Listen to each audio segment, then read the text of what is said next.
How to pay NHIF with Mpesa. On your mobile phone, go to the Mpesa menu and select the Payment Services option. Select the Paybill option. Enter business number, which is 200,222. Enter account number. This is the contributor's national identity card number. Enter the amount you wish to send and press OK. Enter your Mpesa PIN. Confirm if the details are correct, then press OK. After successful submission, you will receive a confirmation SMS from Mpesa. That is how you can successfully pay your NHIF payment.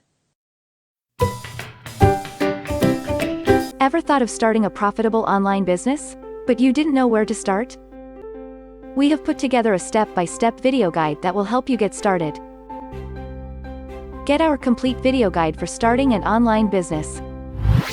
Sounds awesome? Join us today.